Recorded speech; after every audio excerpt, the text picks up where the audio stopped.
Hello. Đây luôn đã quay rồi. Là ngày.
Hello.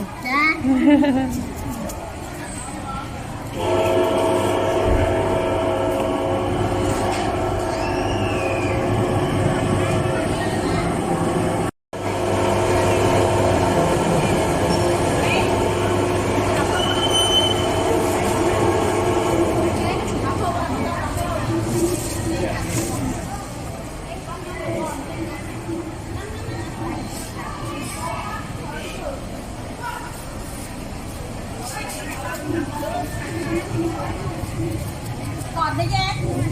Nâng lên đó.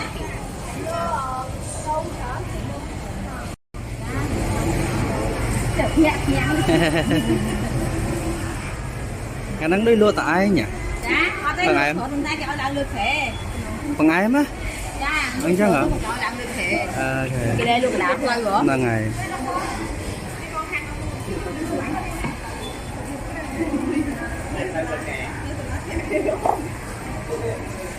Máy chưa có thông tin nhé.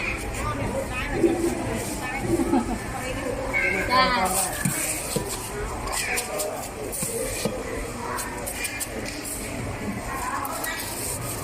Mấy upstairs hay mà mình ném tôn của đã lên đó hả?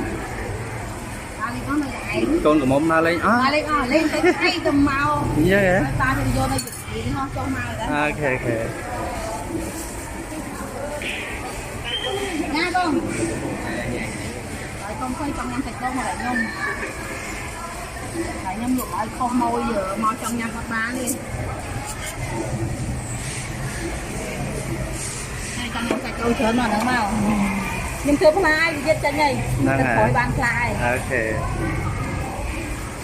Đã thua mặt này rồi á. Mạ xế rót à? Mà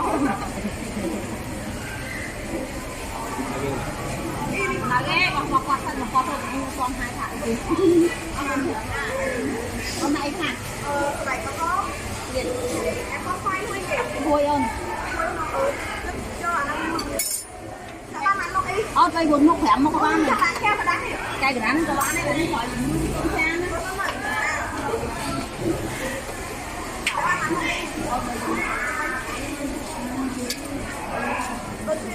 Háo lửa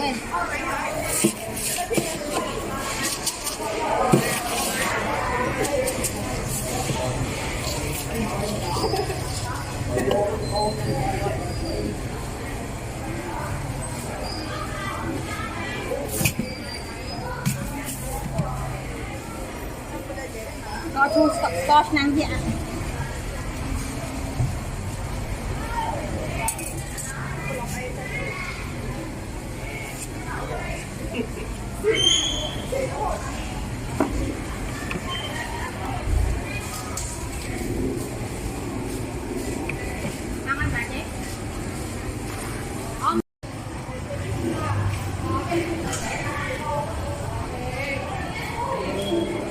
Chọn mẹ luộc bằng em mà nhớ xó thế đó ngày này.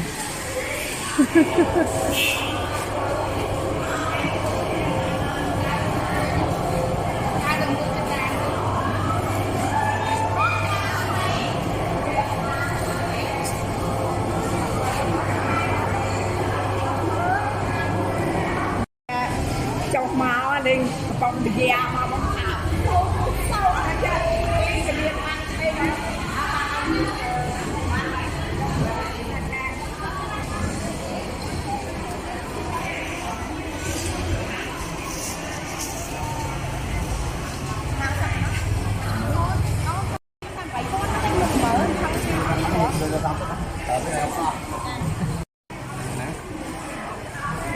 นนี้30 ใบมัน 30 ประมาณ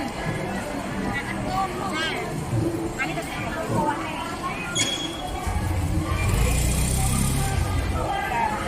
มาทำเบี้ยมี50 กิโลวัตต์มาใบก้อน Cái là 7 con.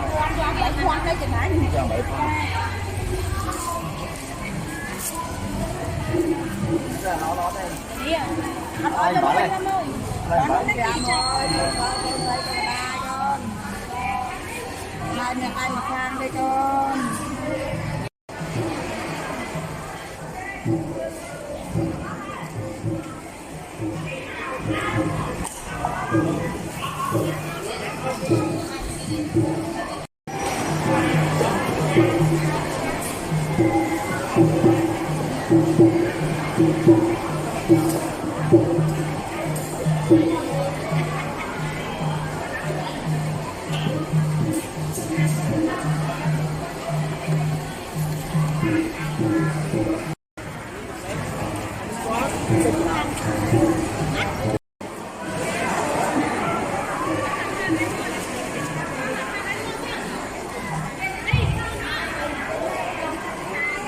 Đấy, cua 5.000.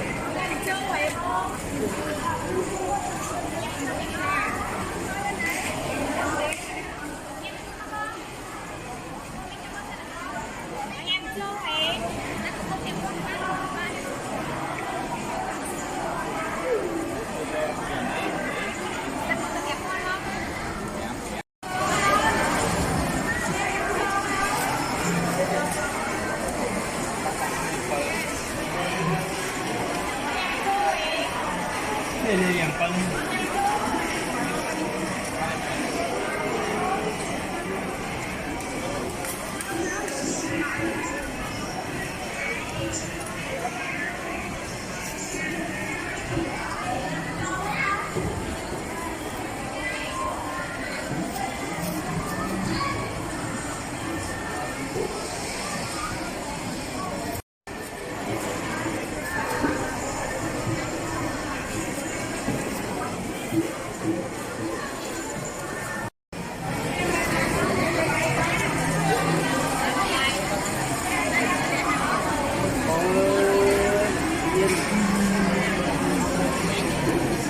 lang kuha on nga eh.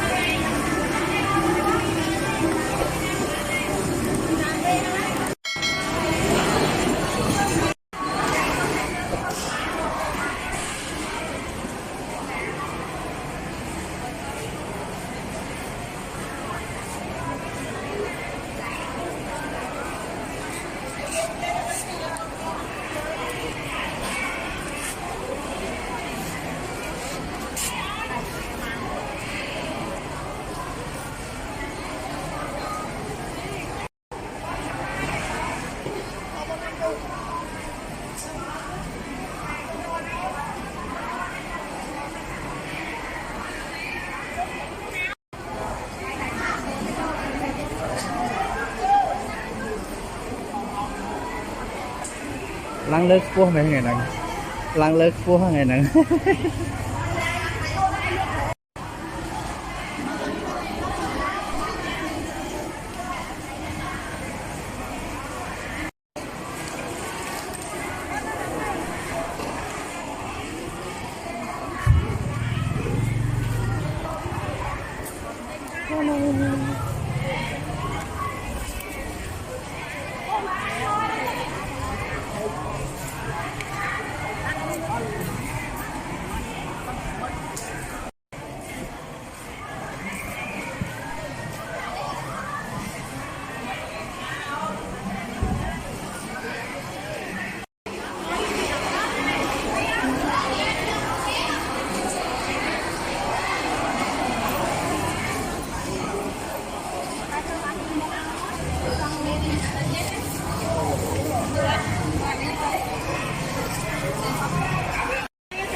lấy xong rồi á ơn.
มัน ใบกรตรัง